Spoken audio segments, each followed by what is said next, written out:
I'm sure you've run into the whole culture vulture, cultural appropriator thing so many times because you're not black and you're reporting on a black art form.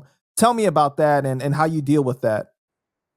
Well, I actually ran into that when I just did one of my most recent interviews. I recently locked in with 10 Toes Down, 10 Toes Down TV.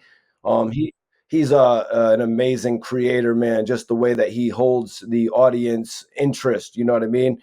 Like you were saying earlier, it's like you got to have that interest factor about you. And 10 Toes Down has really come on the scene and just taken shit over. There's no denying that.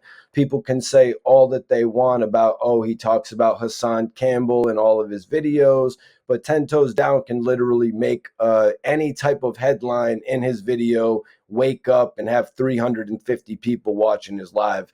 So 10 Toes Down did an interview on my channel, and Hassan Campbell decided to go on another YouTube channel. I'm not even sure which one. He didn't want to mention me on his own YouTube channel, but Hassan Campbell actually went on and called me a colonizer. So that's basically one of the, most recent times that I've been faced with that type of situation.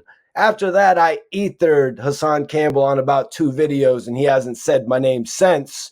But you know what I'm saying? That's pretty much the extent of where that went. Hassan Campbell tried to call me a colonizer, so I responded to that appropriately by blasting his ass on a few blogs, man. And I haven't heard from him since. What do you think about that? Do you think because just not being black in the black art form and reporting on it is that just like low hanging fruit for people to, if they have an issue with you, to just point out? Because I feel like whether you're black or you're not, like you can have respect for the art form, right? You can give back to the art form. You can do things for the culture. Because even if you're black, there are people that are black that exploit the culture as well. Because when you can just be about getting yours, not giving back to it. So, basically dealing with that. Is that what the question was? Yeah. How do you? Well, I guess just your whole opinion on the whole situation with that in general. Oh yeah, man.